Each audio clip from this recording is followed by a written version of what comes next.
Welcome to the Timescales Interviews. I'm Greg, your host. Today we have a very special guest, the multi-talented filmmaker and author, Mr. John Walsh. How are you doing today, John? I'm very well, Greg. It's great to be speaking to you across the pond, as they say. Yeah, no doubt. This has been conducted in California and England. Am I correct that you are in England? Yes, I'm in London. Okay, very good. So what's it like there this afternoon? It's a bit wet and a bit rainy, as people always expect in London. We've just had some snow, which was early for us this time of year, and it's been swept away by the rain, as most things are. Okay, and it sounds like about the same here, except for the fact that we had an early morning earthquake. But since we were all asleep, we didn't feel it, and it was a couple of 100 miles north of here. So we have a lot of earthquakes here in California. It keeps us on our toes. So, folks, Mr. Walsh has a brand new book that came out in the United States today. It is titled Doctor Who and the Daleks: The Official Story of the Films. It has been released in hardcover and Kindle formats in the UK as well on December 5th, and it has a solid 5-star rating on the largest online booksellers. In the United States, this is currently the #1 new release in drama television books. Mr. Walsh, how excited are you today? I'm very excited, Greg, because the book came out about a week ago in the UK, and on Amazon UK, it sold out on day one. So they ran out of supply day one, which it's going to sound arrogant, but it wasn't that much of a surprise, because the book, when it was first put on in March this year as a pre-order, completely sold out the amount that the publisher had planned. So they had to go back, release the book at a later date in end of November, early December. And so we're delighted with the response, and we're thrilled that we're #1 there in the US as well, because it's been a long time coming, this book, but it's finally here and people are ready to buy it. I suspect in more than one copy each. So people are buying it as presents to give to people, which is good news. Okay, now I've purchased 2 copies myself. I purchased the hardcover, which is going to go on our coffee table, and then I also purchased the digital Kindle version, and that was delivered last night. In fact, Amazon shows it was delivered December 19th, and I've been reading that for the last couple of hours. I've been reading that since we got up this morning, and I am absolutely blown away by it. It is unbelievable. To me, it's obvious that it is a piece of missing history of these Doctor Who films that should have always existed, and it has not until now. Part of the synopsis says Doctor Who and the Daleks, the official story of the films, is the definitive guide to the making of the classic 1960s Doctor Who movies, lavishly illustrated and packed with insights into these beloved films. Would you say that that's accurate? Absolutely, yes. I mean, it's everyone knows the brand of Doctor Who, but mostly from television. And of course, these films were made only 18 months after the first episodes aired of the very first series in 1963, November 63. So after 18 months of success on television, it transferred to cinema.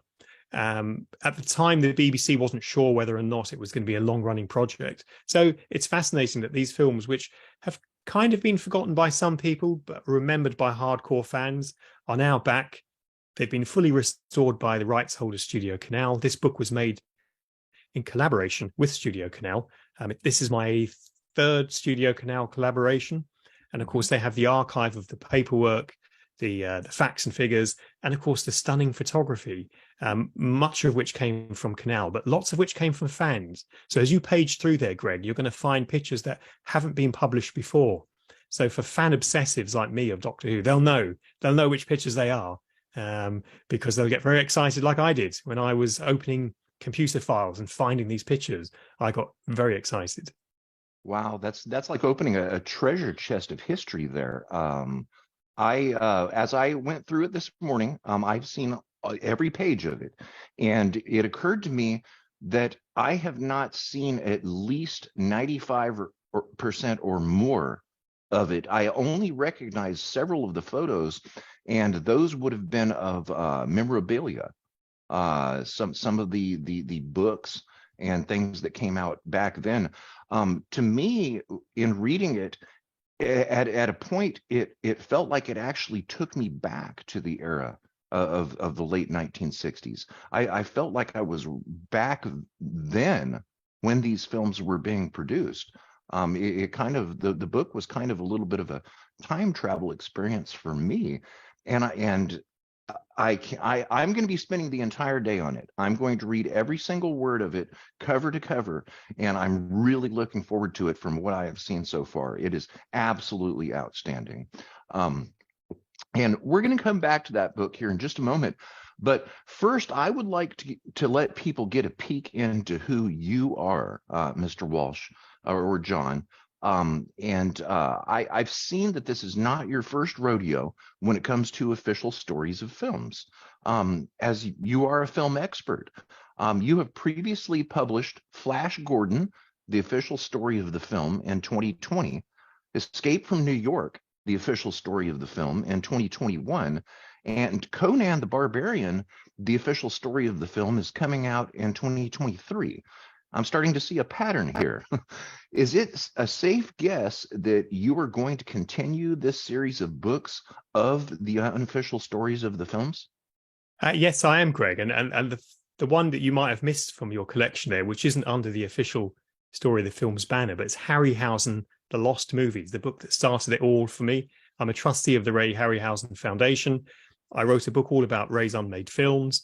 The publisher said, come and do some more with us. And I said, on Ray Harryhausen? And they said, well, what other film books are you interested in? And that led to those. I'm currently working on book number 6, which is also a lost movie, or rather an official story of the film's title. And there's a book number 7 being lined up for me with the publishers as we speak. So I've been back and forth with emails today on number 7. And because of the nature of these projects, I'm not allowed to kind of divulge, because I'm not the publisher and I'm not the licensor, I'm not the rights holder. I'm just the guy in the middle writing the book. So I have to be mindful of their commercial sensitivities around which books we're doing and so on. But yes, the next one is a quite well-known film as well. So it's blank, blank, blank, the official story of the film. Okay, let me see here. Somebody might be able to figure that out. So, okay, so your future works are being kept in a shroud of secrecy by the publishers. I mean, that happened with Doctor Who. It happened with Escape from New York, and to some extent with Flash Gordon as well. I mean, it's difficult because you want to tell people about what you're doing and you're trying to get assets for the book. But the difficulty that publishers have at this level is it's difficult to stop people doing self-published books where they might do their own book on Doctor Who or Flash Gordon and so on. And although they won't be allowed to use the same photography, they might speak to the same actors. And what the effect will have is it can soften the release of your book. And this book is mighty expensive. It's an expensive book to buy. It's an enormously expensive book to produce, because the publisher is paying the rights holder, in this case Studio Canal, a license to reproduce their film in book form. So if someone goes under the radar and does it unofficially, it's a bit like selling a T-shirt at a concert that you've printed at home, and it's half the price and half the quality of the ones you could buy there in the stadium. And so part of it is commercial sensitivity. And sometimes my books coincide with a new 4K release, as in the case of Doctor Who. There was a 4K release here in the UK by Studio Canal, and within it there was a little preview of my book. Well, I couldn't tell people about the book in case it gave too much notice of the 4K release. Big companies like to get their ducks in a row, as it were, when it comes to commercial releasing, and it's all to do with different holidays of the year, to do with the Christmas market, the post-Christmas market, and so on. So it's an interesting machine to be inside of. Wow, that's very interesting. I would like to see a book on that process. Well, I think there's enough information to do one. Yes. Okay. Now, on Ray Harryhausen in 2019, you released Harryhausen, The Lost Movies, based on Ray Harryhausen, who is known for 1 Million Years BC, Clash of the Titans, and Jason and the Argonauts, among other works. How did you meet Ray, and did you become friends with him? Yes, I mean I can probably show you a picture of me. Oh, there we go. So Oh, that was me when I was 18, and I was a student at the London Film School, looking very mhm. pale as I always did, always wore black. And this is the Kraken, the original model of the Kraken from Clash of the Titans in Ray Harryhausen's house. And the little clapperboard there, I was making a documentary about Ray, his life and his work as part of my course at the London Film School where I was a student. And the film I made was quite successful. And when I left film school, I started working professionally at a very young age. I was only 18 there at the time at the film school. And it's normally a post-grad course. So the other students at the school were in their mid-20s. And I was taken on because I was already kind of an accomplished filmmaker at a very young age. I've been making Super 8 films since I was around 8 or 9 years old. So Wow. Ray was fascinated by the commissioning process on television. He was more or less in retirement at this point. And so I kept in touch. In his big house in West London, he had his entire, or the vast majority of his collection from the films, all the creatures that we know and love. And so I kept in touch over the years. He kept tabs on what I was doing. If I was nominated for a BAFTA or if he'd watch an award ceremony on TV, he'd drop me a note and say congratulations and so on. And we'd exchange kind of postcards or Christmas cards and so on. And then later on, when he formed the Ray and Diana Harryhausen Foundation, which is a charitable organization to protect and preserve his legacy and his collection, I was asked to join and become a trustee. And so in the last few years, I've been running things with Vanessa Harryhausen, Ray's daughter, and our collections manager, Connor Heaney. And between us, we've had books. Vanessa's had her own book out called Harryhausen, Titan of Cinema, my book on the Lost Movies, a book on the movie posters by Richard Hollis, another good friend of the foundation. I'm sorry, what was his name again? Richard Hollis. Okay. He's a good friend of the foundation. He did Harryhausen, the movie posters book for us. We've had exhibitions all around the world, including in the National Gallery of Scotland. We're currently in talks with the George Lucas Museum and the Oscars Museum to bring the collection there. So I'm quite an active trustee of the Harryhausen Foundation. So it's for me as a trustee, it's an unpaid position, of course. But I'm very active with making sure that we protect Ray's legacy, that we're fully funded as we move forward, and that if merchandise is going to be created, that it's both official and of very high quality. And if you go onto our official channels, my channel, Walsh Bros on YouTube, or the Harryhausen Foundation channel on YouTube, you can see the unboxing videos we've been doing for high-end quality toys. And for people who are big Harryhausen fans, let me just show you this. Do you know what that is, Greg? Do you recognize that? No, sir, I don't. It's the heart of the Minotaur from Sinbad and the Eye of the Tiger. So the giant gold man who's half bull, half man, that's his heart that's placed inside of him. And that's a reproduction made by Star Race Toys of the Minotaur heart. And if you're a Star Wars fan, there's a connection because Minotaur, for some of the scenes, was played by an actor in a gold suit, a 7'3" actor, Peter Mayhew, who, as a result of being in Sinbad and the Eye of the Tiger, was cast as Chewbacca in Star Wars. Oh, so really? We have lots of connections between Harryhausen and Star Wars universe, of course, with Doctor Who. Different Doctor Whos have appeared in Ray's films. And famously, and here's a wonderful Who connection for you, when I did my documentary there at the film school, it was shot on 16mm film. You can find a clip of it on my website and on the Foundation's website. It's narrated by a certain British actor, Tom Baker. Now, Tom Baker, of course, was the fourth Doctor, as we all know, but he won the role of Doctor Who after producer Barry Letts was looking for a replacement for John Pertwee, who was leaving in the early 70s. He'd asked lots of people who either weren't available or weren't right for the part. And one wet Wednesday afternoon, he went into Leicester Square in London, where it's a sort of a trifecta of cinemas, and saw Sinbad, the Golden Voyage of Sinbad, and Tom Baker, of course, playing the villainous Prince Kura. And he had a light bulb moment and thought, British actor Tom Baker, perhaps he might be interested. And of course, the rest is TV history, as he was cast as, in most people's eyes, and mine included, the best Doctor. Exactly. Yeah. Wow. You've just covered a lot there. Very, very interesting. And folks, you absolutely must see Mr. Walsh's vodcast series of videos, which he just mentioned. I have watched all of them in the last week, and they are absolutely excellent productions, as you might expect from a filmmaker. And what you need to do is go over to johnwalshfilmmaker.com. For those of you listening to this on audio, that is John Walsh, JohnWalsh, filmmaker, filmmaker.com, johnwalshfilmmaker.com. All excellent quality vodcast productions by John Walsh, including a recent interview with Ian Wheeler of the Doctor Who Appreciation Society.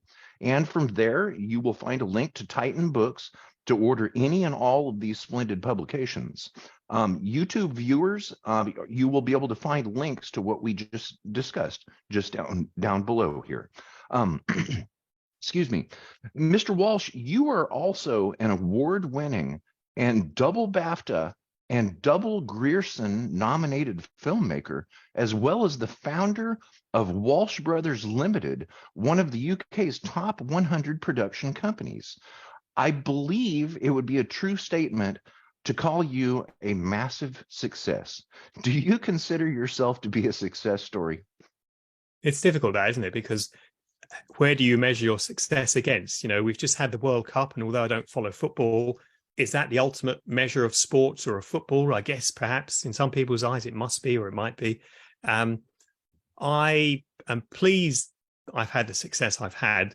You know, what you don't see for me is John Walsh, the Lost Movies, or John Walsh, the Unmade TV series, because all filmmakers who are always pitching ideas always have lots of projects that didn't get made, or enormous compromises, and it's rare that we talk about those things. But, you know, I'm happy with the way things went. You know, I was at film school very young, at 18, and when I left, I started pretty much producing and directing professionally when I was 20.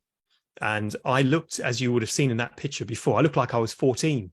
So you don't really look much older now. It was very kind, with the help of an Apple computer and a ring light, and knowing exactly how to sit, having lit people for many years.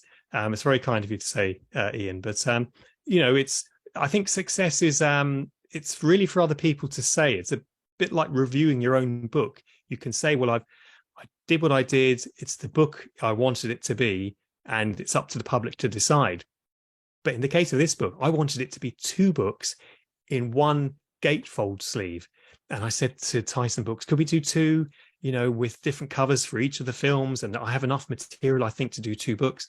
And of course, they would have been happy to do that, except it would have been enormously expensive. The risk would have been substantial.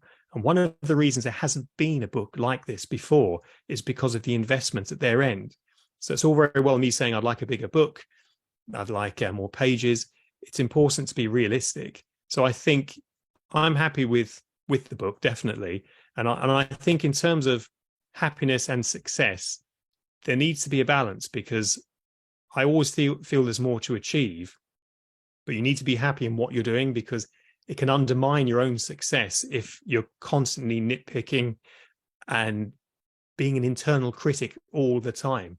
So, you know, take the wins when you get them, is what I say. So. Okay, that's very interesting, because that really touches on my next question here.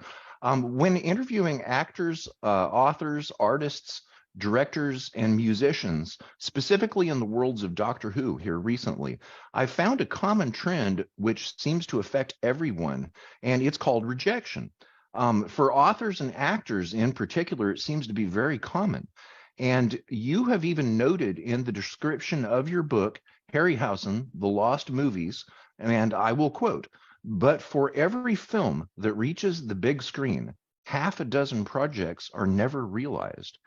Harryhausen, The Lost Movies, explores Harryhausen's unrealized films, including unused ideas, projects he turned down, and scenes that ended up on the cutting room floor.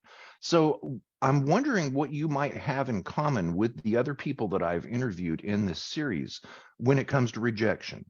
Have you pitched a book idea only to have it declined, or have you had a film project that just didn't turn out as you wished? And how did you deal with those? So look, absolutely. The creative process, it was much harder when I started. When I was much younger, you would take rejection personally because you saw it as a personal rejection, when of course it wasn't. You know, and I learned this lesson that, especially in television commissioning, at the BBC as an example, and the BBC is a fine organization that makes good programs. I pitched a major series on homelessness to the BBC, and they rejected it because they said they weren't interested. There wasn't a place for it at the time.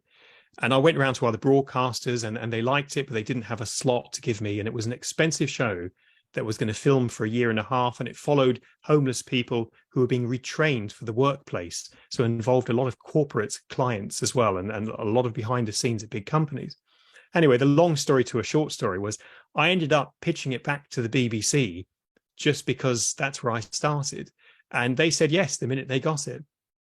And I was like, oh, Wow. So the commissioning process is such that, as I'm not a commissioner, I'm only a pitcher. So I'm always the eager seller, and they're always, if you like, the suspicious buyer. That's the kind of the role I imagine for them.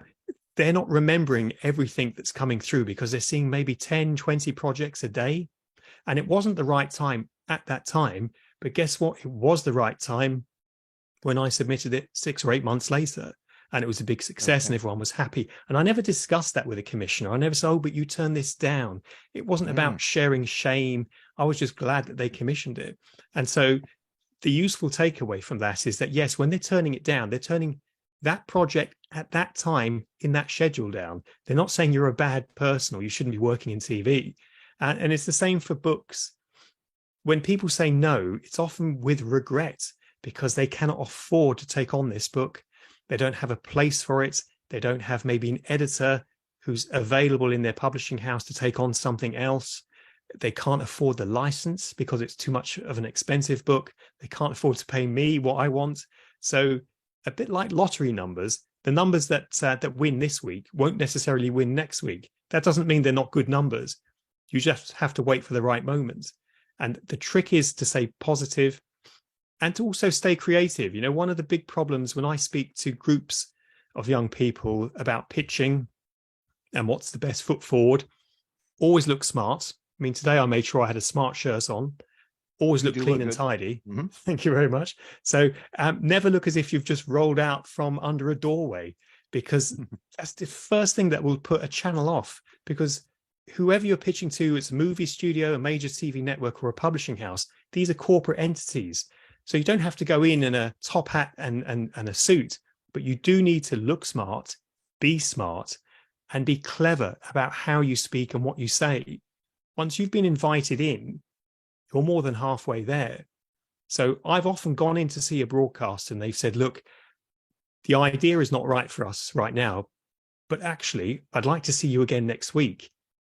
Can you tell me more about these other projects you're working on, about disability hate crime, or about projects about history projects and so on? Come back and see me in a few days.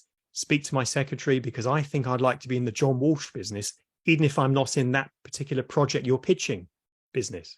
So being liked and being likable is more than 50%. And if you're not a nice person, fake it until you make it. You know, be a nice person in that meeting, and don't talk too much, and never interrupt the commissioner, because they're in charge. They're effectively your boss, if you want to see them as that. And they want to tell you about their channel or about the position they want to put your program in. They'll have much more restrictions on what they can do than what you can pitch. So it's always about listening and reacting, not just waiting to speak, but reacting to what they're saying. We're nervous when we go into pitch. We're always anxious that, well, I'm anxious they'll say no, and I'm anxious they'll say yes, because once they say yes and they've pulled the commissioning lever, that's it. That's you for maybe 6 months or a year. So it's kind of temporarily life-changing. So there's a lot of nervous energy in the room. So don't speak too fast, don't interrupt, and just see where the journey takes you. Wow, that is very enlightening, and you win. That is the best answer to that question that I have ever heard. And thank you very much for sharing that. this interview series is intended to educate people. It is for people looking at success in areas that they may be interested in. And that is an absolutely outstanding answer, Mr. Walsh. Thank you very much. That's absolutely excellent. Thank you, Greg. Now, you can call me John, of course. Everyone calls me John. And if they don't call me John, they're calling me something else. And okay. Okay, John, thank you very much. That is really something I'm going to have to really ponder on what you just said, because it touches so many areas of creativity. And that is absolutely excellent. So when looking at your massive list of works on IMDb, the Internet Movie Database, dating all the way back to 1985, what would you consider film-wise to be a few works or experiences that you consider to be very dear to heart? It's always tricky because TV folk always think about their first BAFTA nomination or their first big award win, or the first time they've kind of been recognized for what they do. My films have always had subject matter, so they've always been about other people, and I've given them a perspective by seeing them through my eye. And then there's been drama work, of course. But in 2010, I actually stood for Parliament, and it was a film focusing the camera on myself, by myself, with one assistant. And that kind of changed, if you like, the way in which I thought of commissioning a program. All of my other programs on IMDb have to some extent been pitches that I've made to third parties and said, please, can I make this? And it's been a pitch perhaps on paper with some follow-up videotape, and they've said yes. Tory Boy the movie, I kind of started it, and it wasn't self-financed. I had an interested party in the UK television news network, a major one, who said to me, go off and do this, and I'll pay you considerable money to do 2 films for us about being a candidate. So I was the candidate. And normally I would have filmed maybe a candidate or done a film about the political process, but I thought, what the hell? If I'm actually the candidate, I'm really am the insider, and let's see how this really works, because I was dubious as to whether or not I could even get in. And they took me, and it was like, this is crazy. I have 0 experience and potentially 0 interest in politics, and yet I'm straight in to a general election for the leading Conservative Party, who ended up forming the government. So I could have ended up being part of the government. So the film I was making was going to be about, if you like, the process. And if you're a kind of a politics or a news geek like I am, and effectively Doctor Who and the Daleks is part of that, it's film history. So it's partly news, albeit very old news. So I stood for Parliament with the intention of looking at the mechanics of it and the craziness of how someone like me could just get into a blue suit with a gold tie and be a candidate.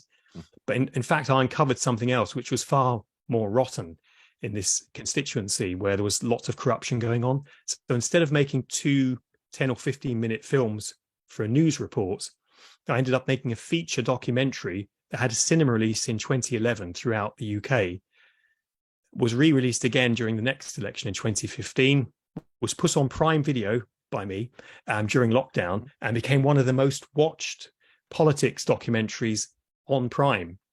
And it was so successful that the folks down at Prime Studios have asked me to consider doing a sequel, which I don't quite know how I would do that. Yes. Wow. And I'm like, very flattering. I'm not sure I can still get back into that suit. But I tried. I got back into that suit just a few weeks ago. And I was like, oh, the suit still fits. Maybe I should do it. So wow. Okay. John, thank you very much for covering that. I was aware of it. And you made me a little bit nervous, I have to admit, because I was thinking, okay, I'm going to interview this gentleman on his new Doctor Who book, but wait a second, what does this say? He stood for Parliament. Okay. and then of course you add to that you're a BAFTA nominee. I mean, you're a very fascinating gentleman. And thank you for answering something that I wasn't quite sure how to ask, and it's an extremely interesting thing to look at there. Now let's go ahead and go back to the book here, Doctor Who and the Daleks, the official story of the films. I guess it goes without saying that you must obviously be a fan of Doctor Who. Do you recall when you first started watching Doctor Who, and who is your doctor? I remember seeing John Pertwee, but my doctor is definitely Tom Baker. Mhm. I like all the doctors, and it's kind of hard to. It's like choosing a favorite child. Someone once described, but I do like all the doctors. For me, Tom Baker. Even now, when I look back at the Blu-ray releases, his stories are strong. He is strong, and it was a great time for British television. But look, Doctor Who has had many forms. He's come back in many guises. When the Doctor Who book, when the Doctor Who films were made, there hadn't been a second Doctor. So Peter Cushing didn't know that he could be an alternative Doctor. So he did a version of the first Doctor that was more family friendly. So in terms of the different guises of the Doctor, if Peter Cushing had only waited another 12 months and saw that Patrick Troughton turned up in November 66, then he would have been like, perhaps I can be like a third, fourth, or some other version of this time traveler. So, Okay. I've been a fan of all the Doctors, but it's a particular soft spot for Peter Cushing. Okay, very good.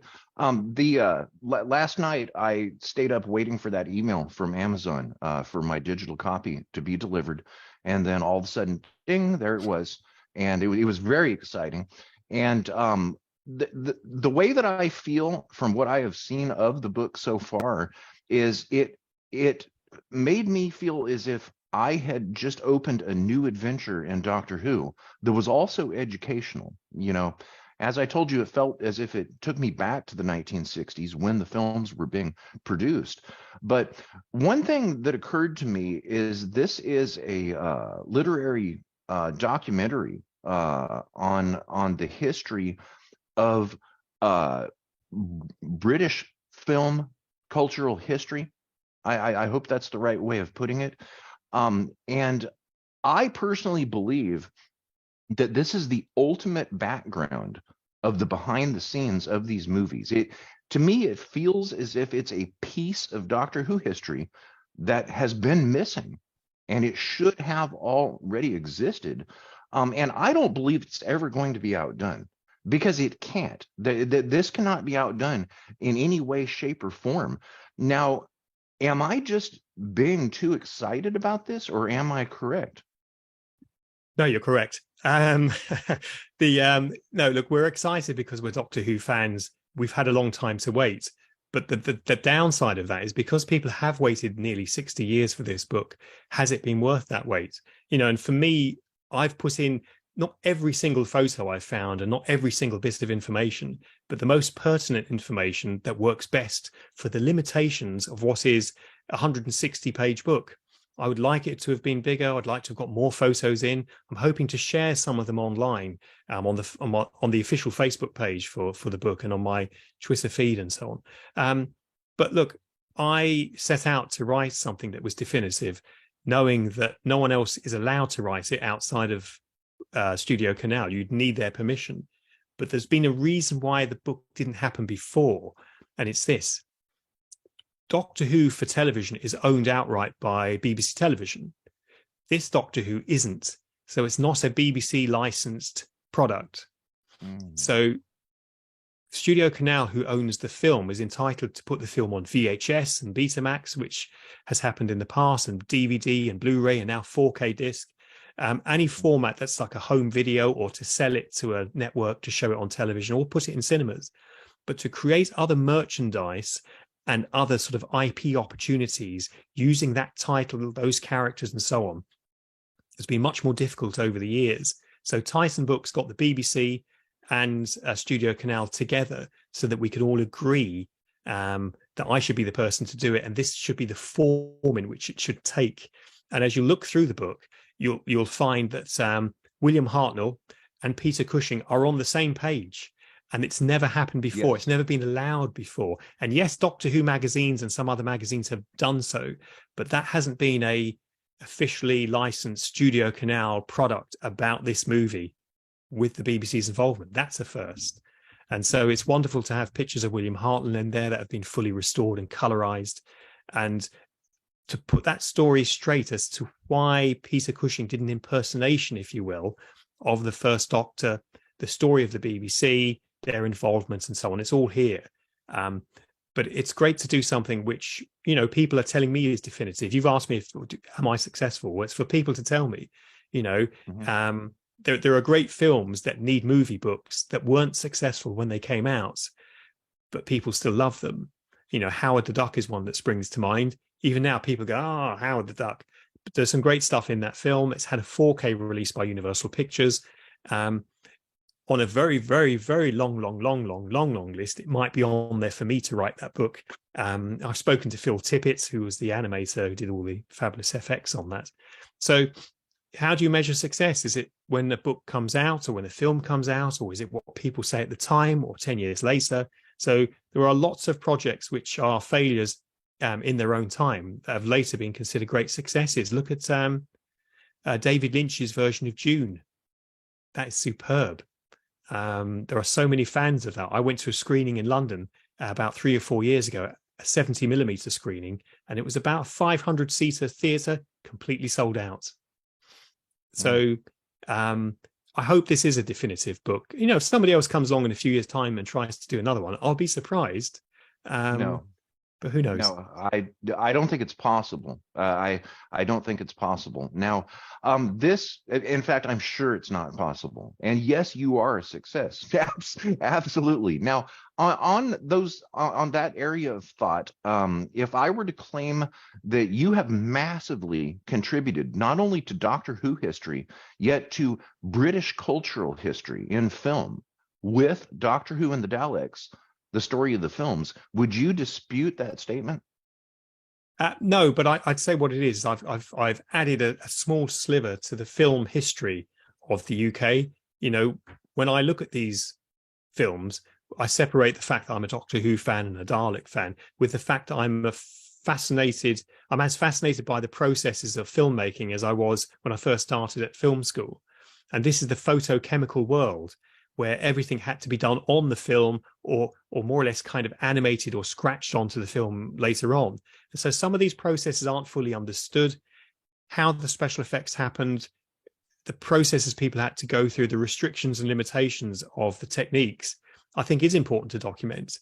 And, with Ray Harryhausen, he hadn't recorded commentaries for most of his films. So one of the first things I did when I realized that back in 2011, I think it was I got one of my own crew that I was filming with into Ray's house, and we started filming and recording in high quality sound commentaries for all of his films, working from Clash of the Titans back. And of course, that's really essential oral history. Who better to hear it from than Ray Harryhausen? The techniques, the problems, the limitations of time and money, and the restrictions of the studio, what they'd allow you to do. He could only make family films. He could only make them for this amount of money. They had to do it in these locations because of laboratory costs were so expensive in America and so on. These are the sorts of pieces of information that would be lost. As Rutger Hauer says at the end of Blade Runner, like tears in rain. But people might say, well, what does it matter? We don't do it the old-fashioned way. We don't use laboratories. It's not a photochemical process. Who cares? It's like, well, it's part of our history. It dictates who we are today and where we got to.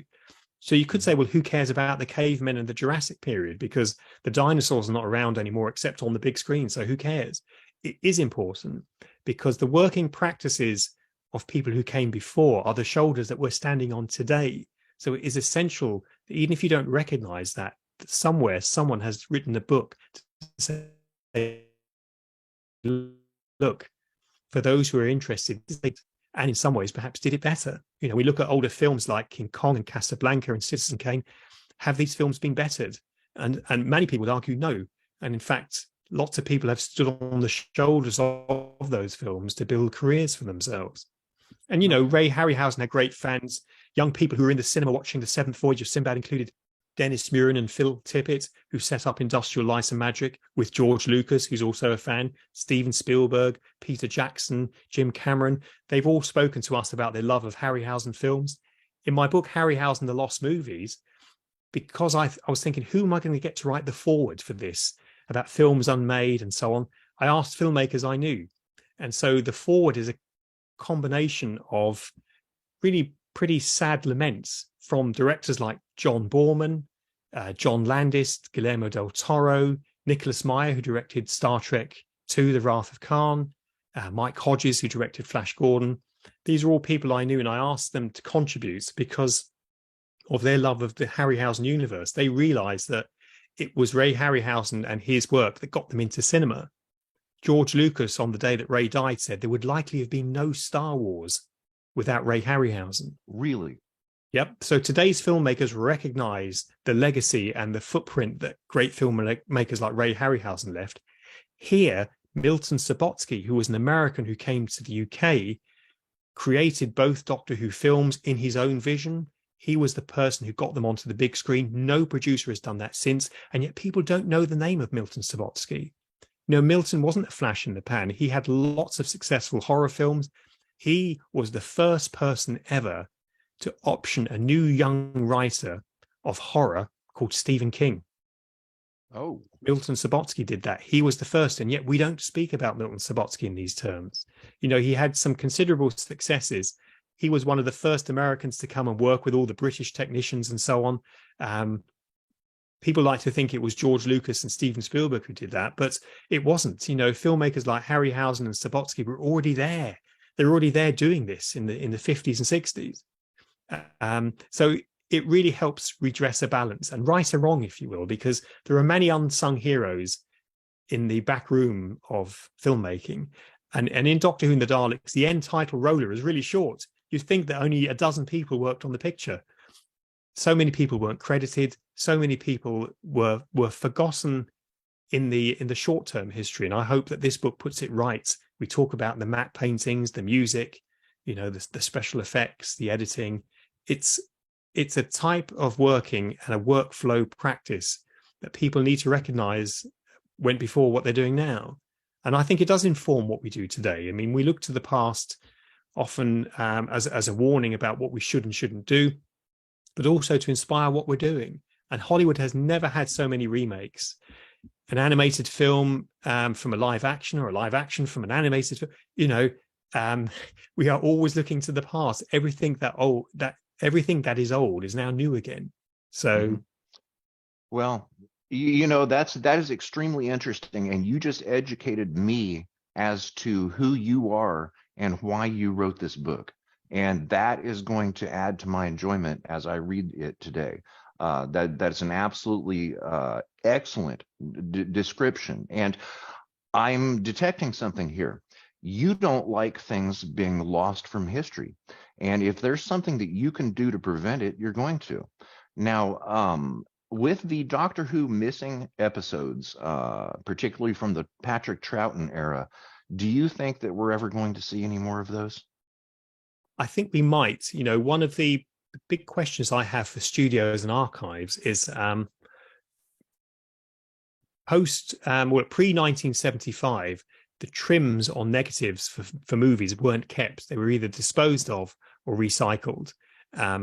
So that means the rushes footage. So when a film gets locked and it's a final print, the original dub, which is done on 35mm mag track, and the original cut negative are the two things that are kept and retained. Everything else is kind of discarded. So the BBC and the history of the films being transcribed and going to foreign territories is the way that we found these various prints. Now, there is a problem, and it's this. If you had an overdue library book from 1966, okay, and the library police, were coming around, a bit like on Seinfeld, the library detective is coming around to your house to say, Greg, you've had a book here perhaps since 1966. The fees and charges on it would be enormous, yeah? Well, when the BBC used to send out these telecordings, these 16mm black and white telecordings to different territories, it came with either a return notice or a destroy notice. So if they kept them and kept showing them, they would have to pay for that. I've had it with my own programs. If they get repeated more times than they've been relicensed for, then you can keep sending invoices in. It's something producers love to do. I'm great at invoices, not so good at credit notes. So I suspect with some territories, they're concerned that they have these prints and they don't want to necessarily give them up to the BBC in case there's a large fine to be had. And I think people like Philip Morris, who went and found recent Doctor Who's, did a great job. Whether there's many more to be found, I'm not sure. I do hope so. Private collectors, of course, have deep archives. There's something nice about having your own private copy of something. And once you share it back with the world, it's not necessarily as unique a property as having it yourself. But Ray Harryhausen, he kept everything because he was a child of the Great Depression. So he was born in the 30s. And I'm sorry, you just broke up he, just a little bit there. Sorry, John, you just broke up there a little bit. You were... So that's okay. So John, hang on just a second. Okay. Yeah, the Zoom actually locked up a little bit there. The last thing you were saying was that Harry was a product of the 1930s.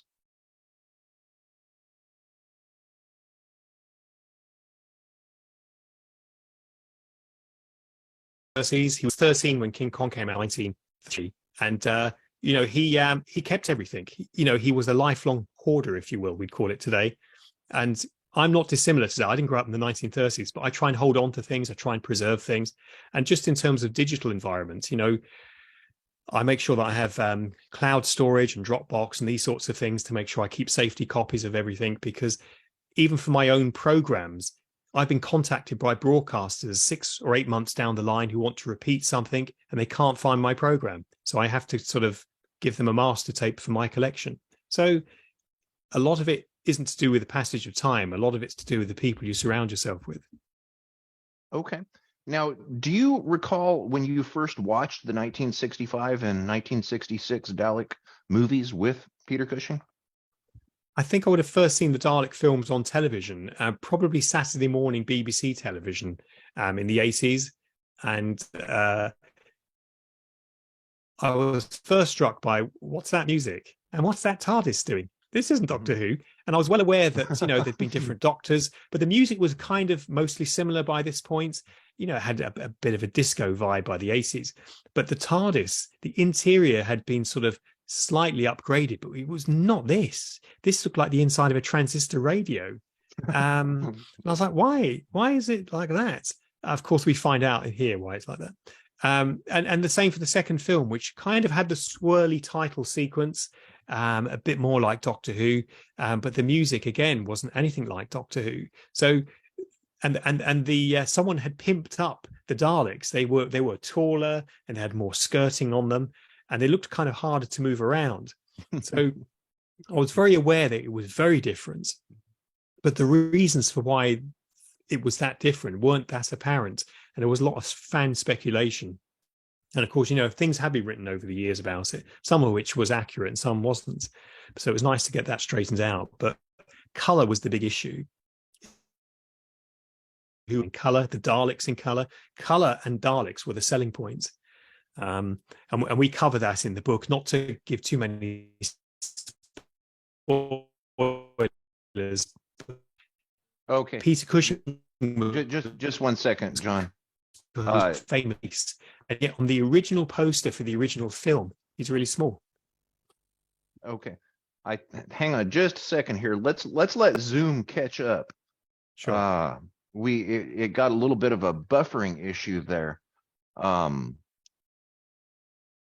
up Daleks. I have never heard that term before. That is great. Now the Doctor Who and the Daleks 4K was just released this summer.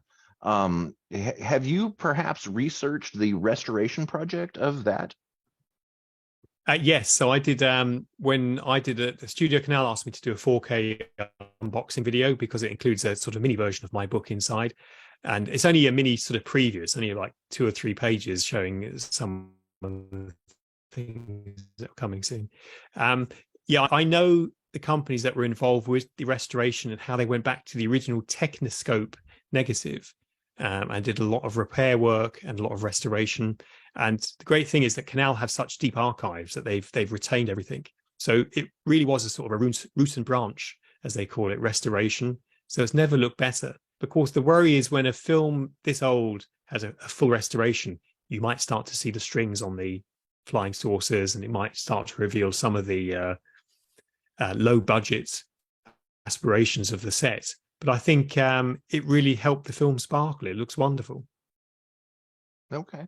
And then, of course, inside of this box set, there is a mini book preview of Doctor Who and the Daleks, the official story of the films. There is, yeah, not with this cover though. We made sure of that. Oh, okay. So because it didn't leak the cover. no, I mean, although this is old artwork, this is created by an artist called Tom Chantrell, who created the first Star Wars poster. So the first Star Wars poster for the first film, which is by most people's measure and mine, the best Star Wars poster. And it's that fabulous one of Luke Skywalker in the center pointing, and it's look up Tom Chantrell Star Wars and you go, oh yeah, he's right, it is the best one. Well, Tom Chantrell was invited to create this artwork for, strangely, the home video release in the very early 1980s. And it redresses a balance, an imbalance, if you like, from the original posters, where Peter Cushing is so small on the movie posters for films 1 and 2, you can't see him at all. Whereas on this version, it puts him right at the center. And of course, it's the right format for the book. And we've had this slightly restored as well to make it a bit more vibrant. And on the print version, Greg, the actual words Doctor Who and the Daleks are raised, they're embossed. And so it's nice to the touch. Okay, so I'm going to see that when my hardcover arrives. Amazon, yes. I don't believe I need to check my email today to see if they've given me a delivery date on it yet. Since it has been released, I don't know that they've shipped it yet, but I can't wait to have that in my hand and feel the cover. Now, do you happen to know if there are plans to restore the 1966 film Daleks Invasion Earth 2150 AD into 4K as well? Oh yeah, that was released as well. So both films had a simultaneous release, a separate edition. So normally they appear in the same box set. That controversially appeared in separate box sets, and they were quite expensive because the restoration process was very expensive. So both films have had the full royal treatment, so they're fully sparkling. Okay, perfect. Now, when did this idea first come to you to do Doctor Who and the Daleks, the official story of the films, and approximately how long did the project take? I've always wanted someone else to write this book so I could read it, and because no one else wrote it, I had to, so I could read it. So I've always wanted to write this book, but then there's a big list of things I've always wanted to do, and there's a big list of books I want other people to write that I can read, or I'll have to write them myself. So I suppose since 2019, I've been speaking to, or 2018, been speaking to Tyson Books about it. They were unsure if it was going to be commercially viable. And they were also unsure whether we'd have the photo assets to justify making a very expensive, large coffee table art book format. So it's really a discussion that went back and forth. And because the rights holder, Studio Canal, I was working with on Escape from New York and Flash Gordon, they felt it was now is the right time. We're doing a restoration this year. Let's get John Walsh involved. And I was like, yeah, well, I am involved because I've been saying it since 2018. Let's do it. But it's a very good fit. We thought the book would be out in time for the 4K restoration. It wasn't.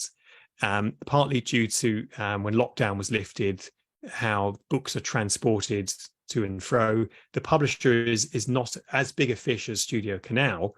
But that said, the delay actually allowed me to put more things in, and we managed to find more gems. So if you've got the 4K box set, I'm sorry to say you haven't seen everything. You need to get this because there is so much more in the book. So this is the missing piece of the puzzle for that collection. That's exactly how it felt to me this morning when reading it. Now, obviously, you dug deeply into archives, and you have created the ultimate story of these films in a way that will never be outdone. When going through these archives, did you kind of feel like a kid in a candy store? Yes, I mean it's knowing which pictures have been reproduced before. When you come across them, you think, "Oh, great!" And you have this dilemma: do you show the best pictures that people have seen before, or do you show pictures people haven't seen before, but they're not quite as good, but they haven't been seen before? So it's a constant sort of editorial question I ask myself: is this right for the book for the fans, or right for the book for everyone who's reading it? And then the third dilemma was, we found pictures that had been seen before, but that had been cropped and were not very good quality before. And we found the originals and we're showing them in their full frame and in much, much better quality. It's like a 4K book because the photos are in such good quality. So my dilemma was, what pictures help me tell the story best? And it was tough, because I really would have liked more pages and more pictures full page. I identified fairly early on which were the crown jewel pictures that were either in full color or restored or hadn't been seen before. But it was like Sophie's Choice. I'm sorry. What was that? What you leave behind, what you leave in, what you leave out. It was like Sophie's Choice. You can't decide which ones to include, which ones to leave out. And it was tough. I think if I wasn't such a big fan, I could have said, yeah, that'll do. Or we've got plenty of pictures of him, and we've got plenty of pictures of Daleks. That'll do. But when you're a fan, every single picture in every single page, and which picture is it going to be opposite? The layout then becomes a not a big issue, but it becomes so dominant in the book that it can slow the process down if you're not careful. Okay. Now, that's interesting you should say that, because what I noticed this morning with those pictures, I was paying attention to how the format was laid out and which ones were selected to go next to each other. And in addition to it being the most comprehensive history and documentary of these movies that has ever been made or ever will, it's also really simple to read at the same time. I don't know exactly how long it would take for someone to consume this entire book in one setting. A good couple of hours, I'm sure, but it is something that can be read over a period of time due to the simple layout. So on the layout there, you absolutely nailed it, at least for me, of what I like reading. It's very educational, yet it's also relaxing to be educated on these at the same time. And the pictures and the layouts are absolutely outstanding. And it's one of the funnest Doctor Who books that I've ever read, and I cannot wait to be able to fully consume it, which I will be doing later today.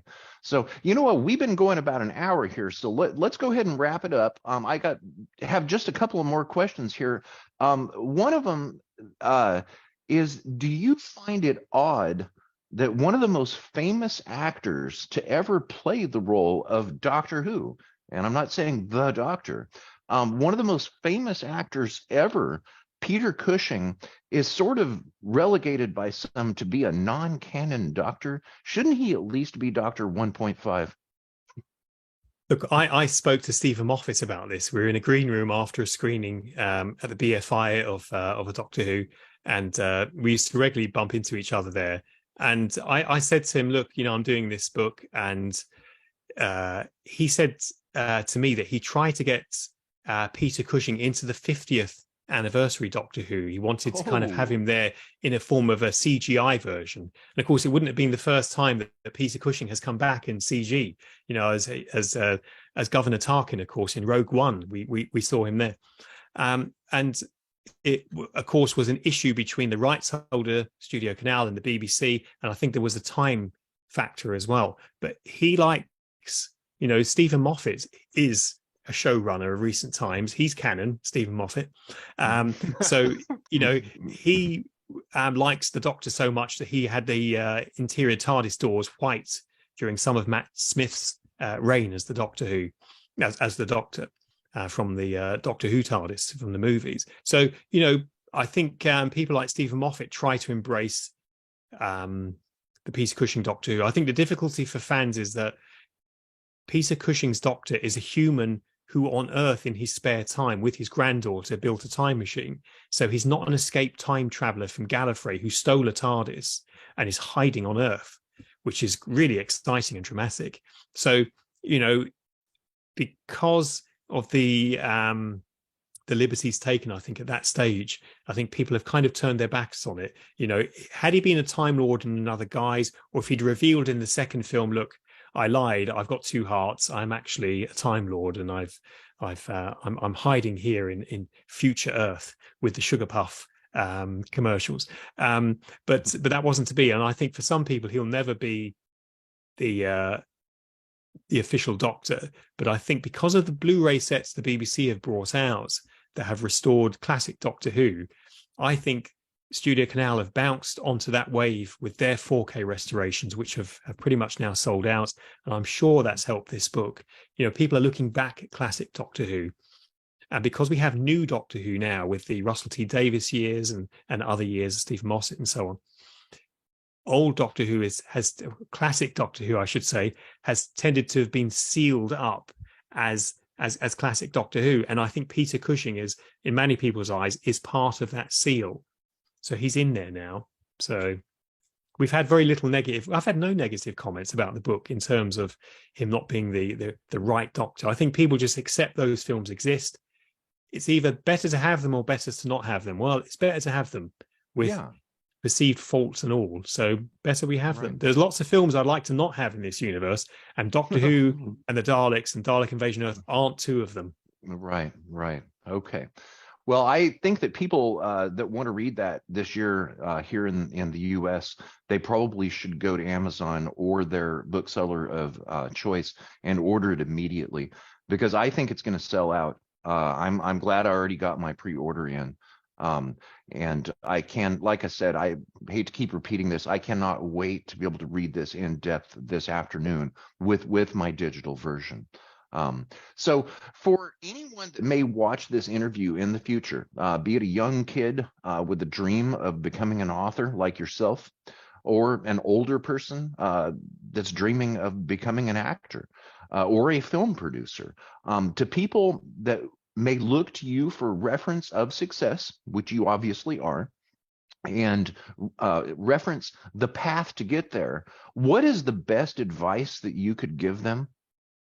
Well, if you're a filmmaker or you're pitching a book, and to be honest, for me, it's the same. And the reasons my books are, if you like, a simpler read is I immediately take myself out of the conversation. I'm not constantly referring back to me when I saw the films.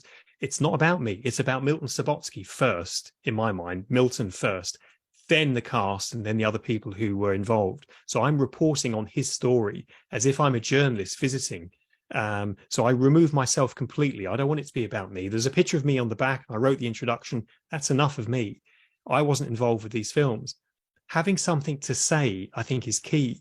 And here I'm redressing the balance because the films didn't get their fair share. If you're pitching to a network and you have an idea, have something to say.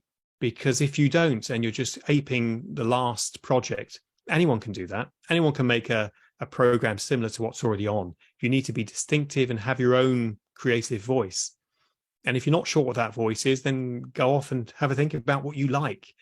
If you don't like doing it, you won't do your best work. So find the thing you most like to talk about and work about, and that will be your best work. And it might be a while to find someone who'll green light that. But if I wasn't interested in this and I didn't know one Dalek from another, and I can spot one frame from each of the film and know which film it was and which scene. If someone came on board who didn't know the films or had only watched them once, the book wouldn't have felt as invested. And you need to be invested. But the problem with being invested is that when you get the slap of rejection, it really hurts. So it's about having a kind of a work-life balance. Yes, be ready to be slapped down and be told no. But then pick yourself up, because the same publisher or the same broadcaster might say yes in a few weeks' time. And just on a note on you said about the book doing well, it's sold out here in the UK, but people who came to my book signing a couple of weeks ago, we ring-fenced 200 books and they all went. But for those folks who order them online, we have signed book plates that we can send and bookmarks. Oh, So nice. if people contact me, they'll find my social media stuff online. If they contact me, we have a few of these left, and they have to just send me a screenshot of their Amazon review. Obviously, keep it nice, keep it Right. PG, and at my expense, you'll be sent these. It doesn't matter where in the world you are; you'll get a copy of a signed copy of these while stocks last. Excellent. Now, if we write a review and we refer to the Daleks as being pimped up, is that considered PG? I think it is. I think it's like Okay. it's an MTV reference, isn't it? Pimp up my ride. So pimp up my Dalek. Yeah, there you go. Okay, and now your love for these films can be seen in this book, and it's my understanding that when you're doing something uh, intending to be successful, that it really needs to be something that you love. And this goes into our next and probably final question here.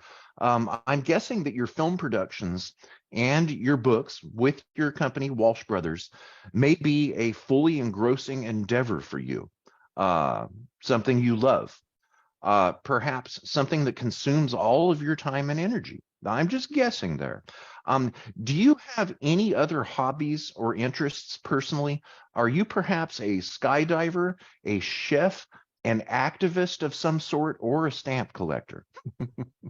No, unfortunately, as much as I say to people, the advice is try and have a work-life balance and do something else. Unfortunately, my hobby of making films when I was at school and being an avid reader of books about films and cinema has become my profession. So it's still my hobby as well. I will read books that friends and colleagues have written about classic cinema, and I'll watch lots of films.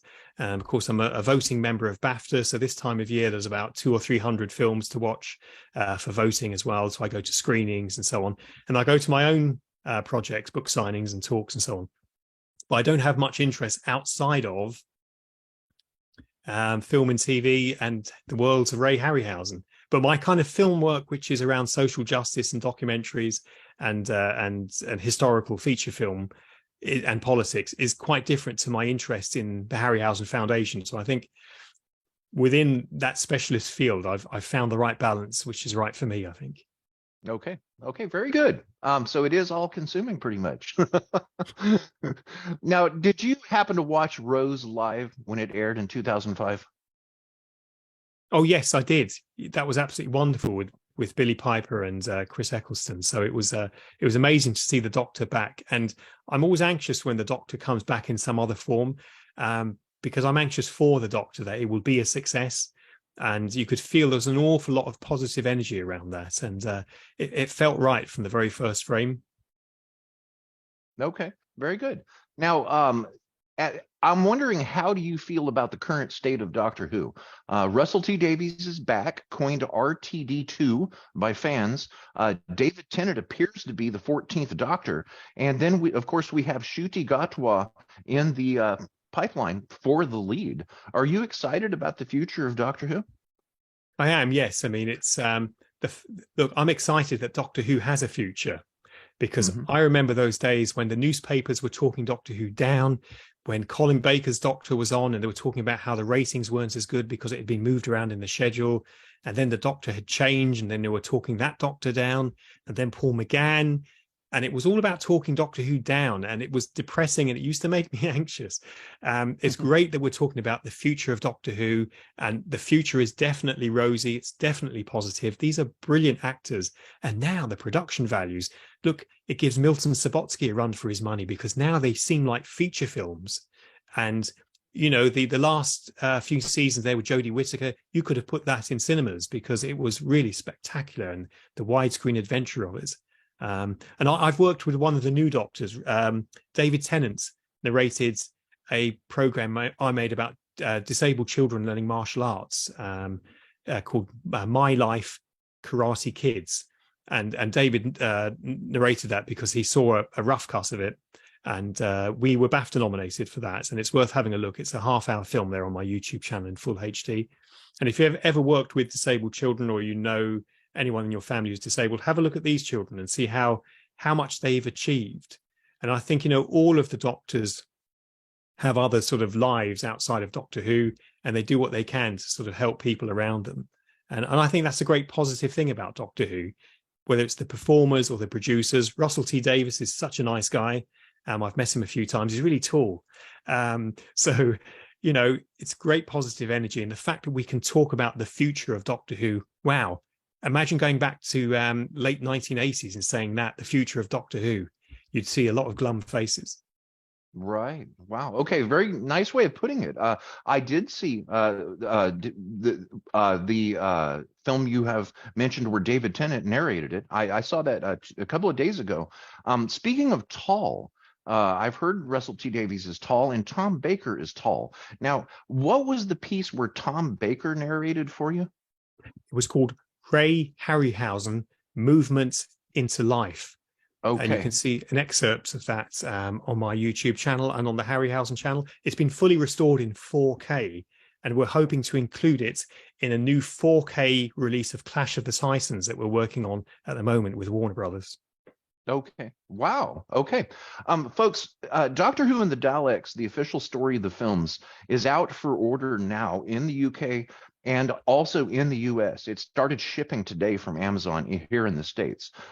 Also, be sure to visit johnwalshfilmmaker.com and look at Mr. Walsh's other works in film, books, and his excellent quality vodcasts. To other YouTubers, if you want to see how to professionally do YouTube content, go and look at the Walsh Bros YouTube channel, and there's going to be a link below. Learn from a filmmaker, author, and a Doctor Who fan himself, Mr. John Walsh here. I honestly believe that Doctor Who and the Daleks, the official story of the films, is one of the most important Doctor Who publications of our lifetimes. And that's because it's a book that I believe should be the cornerstone of any complete Doctor Who collection. Wait until you read it and you'll understand why.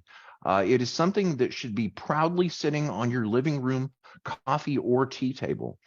John, thank you kindly for your time today. Was there anything that I did not ask that you would care to answer, or do you have a closing statement?